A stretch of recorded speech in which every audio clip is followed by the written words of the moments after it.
اور یہ جو دین کے معاملے میں اتنے شدید ہے، جن کے آگے لوگوں کی زبانیں بند ہو جاتی ہیں دہشت کے مارے، صحابہ کی بات نہیں کرتے تھے ان کے آگے، یہ جرأت اور روب تھا ان کا.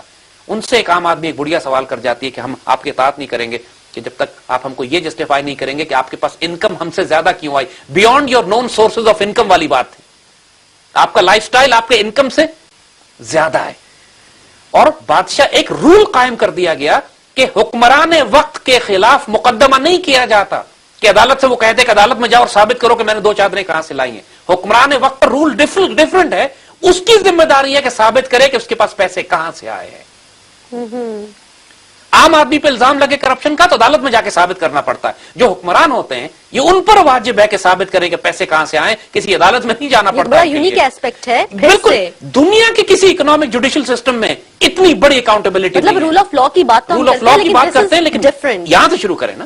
صحیح. اور پھر ہم بات کرتے ہیں زمین کے طاقتور ترین لوگوں کی. حضور صلی اللہ علیہ وسلم کی حدیث شریف جس میں آپ نے فرمایا، جس کا مفہوم یہ ہے کہ تم سے پہلے والی قومیں تباہ اس لیے ہوئی کہ جب وہاں کوئی بڑا امیر آدمی، طاقتور آدمی ظلم کرتا تھا تو اس کو معاف کر دیتے تھے، اور کمزور آدمی ظلم کرتا تھا تو اس کو سزا دیتے تھے. آج ہمارے معاشرے میں یہی ہے نا. ایگزیکٹلی. حضرت عمر نے کیا کیا؟ حضرت عمر رضی اللہ تعالیٰ کے دور میں حضرت خالد بن ولید پہ الزام لگا، کرپشن کا الزام لگا. غلط بات کہ لوگوں نے لگا دیا لیکن اکاؤنٹیبلٹی ضروری تھی. حضرت خالد بن ولید کو گرفتار کرا لیا گیا، اریسٹ کیا گیا. ان کی اکاؤنٹیبلٹی ہوئی جب تک واضح نہیں ہو گیا کہ پیسے جو انہوں نے خرچ کیے تھے اپنی جیب سے کیے تھے، بیت المال کے نہیں. جسٹ میرے الزام کی بنیاد، صرف الزام کی بنیاد پہ، تاکہ لوگوں کو دکھایا اپنے گورنرز کی، اپنے رولرز کی، اپنے جنرلز کی اتنی سخت اکاؤنٹ، جو جتنا بڑا تھا اس دور میں اتنی ہی شدید اکاؤنٹیبلٹی. حضرت سعد بن ابی وقاص، انہوں نے ایران فتح کیا اور انہوں نے جو گھر بنایا لوگوں نے اس کو نام دے دیا قصر سعد، حضرت سعد رضی اللہ تعالیٰ کا محل. صرف اس وجہ سے حضرت عمر نے اپنا آدمی بھیجا ایمبیسڈر ان کے پاس، اور پہلا حکم یہ دیا اپنے ایمبیسڈر کو کہ سعد سے بات بعد میں کرنا، پہلے اس کے دروازے کو آگ لگا دینا جا کے. یعنی shoot first ask questions later. اتنی سخت اکاؤنٹیبلٹی. جب وہ پہنچے وہاں پہ حضرت سعد نے ایکسپلینیشن دی کہ یہ معاملہ ایسا، تو وہ پھر مطمئن ہو گئے بات. مگر حضرت عمر کا آرڈر ان کے لیے یہ تھا، چھوڑنا نہیں. حضرت عمر بن عاص کے بیٹے نے ایک عیسائی کو کوڑے مار دیے. ایک عیسائی مصر فتح کیا ہے، فاتح قوم ہے، جو مرضی چاہیں کریں اپنی مفتوح قوم کے ساتھ، وہ بھی نان مسلم جنہیں کنسیڈر کیے، کوڑے مار دیے. حضرت عمر رضی اللہ تعالیٰ نے ان کو اور حضرت عمر بن عاص کو، ان کے بیٹے کو بھی، حضرت عمر بن عاص کو مدینے بلا لیا. عیسائی کو بلا لیا، عیسائی سے کہا کہ کوڑے مار کے بدلہ لو. مسلمان سپاہ سالار کے بیٹے کو کوڑے مارو اور بدلہ لو. اور حضرت عمر بن عاص کو ڈانٹ دیا آپ نے کہ اگر تم اپنے بیٹے کو کنٹرول کرتے تو وہ ظلم نہ کرتا عیسائی کے اوپر. اور زیادہ جو فوٹیجز دکھائی جاتی ہیں کوڑے مارنے والی، جو رائٹس آف دا مائنورٹیز کی بات اگر آپ کرتے ہیں، ایگزیکٹلی دیٹس واٹ کائنات میں کوئی اس سے بڑی مثال دے سکتا ہے رائٹس آف دا مائنورٹیز کی، کہ ایک اسلامی ریاست میں ایک عام آدمی مائنورٹی عیسائی کو یہ اختیار تھا کہ خلیفہ وقت کے پاس جا کے اپنا بدلہ لے، مصر کے گورنر کے خلاف شکایت لگائے اور بدلہ اس کو خلیفہ کے دربار میں لا کے دیا جائے. دنیا میں کوئی ایسی اکاؤنٹیبلٹی دکھا سکتا؟ This is amazing. This is futuristic. خواب میں بھی یہ دنیا کی آتی کوئی ریاست، بڑی سے بڑی ڈیموکریسی یا ڈکٹیٹرشپ یا بادشاہت، ایسی اکاؤنٹیبلٹی کی مثال نہیں دے سکتی. That too with minorities. That too with minorities. حضرت عمر رضی اللہ تعالیٰ کے دور میں ایک یہودی بڈھا بھیک مانگتا پھر رہا تھا.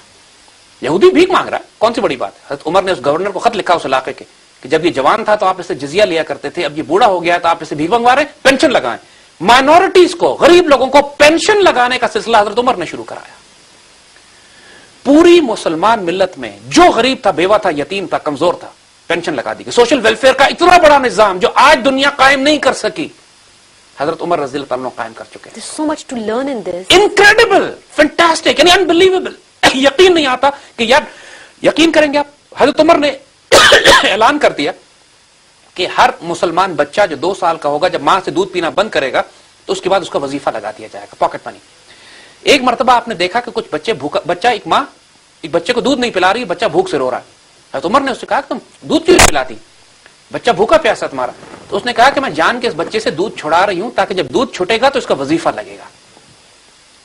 حضرت عمر رو پڑے اس کے اوپر، اتنا روئے کہ عمر تمہارے قانون کی وجہ سے کتنے بچے بھوکے رہے ہوں گے کہ ماں نے دودھ نہیں پلایا اس لیے کہ دودھ چھٹے گا تو ان کو وظیفہ ملے گا. اسی وقت قانون تبدیل کر دیا کہ بچے کو پیدا ہوتے ہی وظیفہ ملے گا. Oh my God. اور پوری مسلمان سلطنت میں بچے پیدا ہوتے تھے، پاکٹ منی وہی ملنا شروع ہو جاتی تھی کفالت کے لیے. آج یہ سوچ بھی نہیں سکتے، آج خواب میں نہیں سوچ سکتے آپ. پھر آپ نے جب پیسے پوری ماشاءاللہ ریاست میں اللہ تعالیٰ نے جو پیسے آمدنی آنی شروع کی، وہ تمام کی تمام آمدنی پوری ملت پر واپس خرچ کرنی شروع کر دی. پوری مسلمان ملت میں اصحاب بدر سے لے کر نئے مسلمان ہونے والوں تک سے غیر مسلم تک کے وظیفے مقرر کر دیے گئے، پاکٹ منیز تھی. لوگوں نے اعتراض بھی کیا کہ لوگ کام کرنا بند کر دیں گے، آپ اتنی لیوش پاکٹ منیز دے رہے ہیں. میں نے کہا یہ جب اللہ مجھے دے رہا ہے تو میں اس کی مخلوق میں تقسیم کروں گا. مثال دیکھیں، دنیا میں کوئی بتا سکتا ہے، ہم جب خلافت راشدہ کے ماڈل کی بات کرتے ہیں ہم یہ خواب دیکھتے ہیں کہ ہم پاکستان کو ایسا بنائیں گے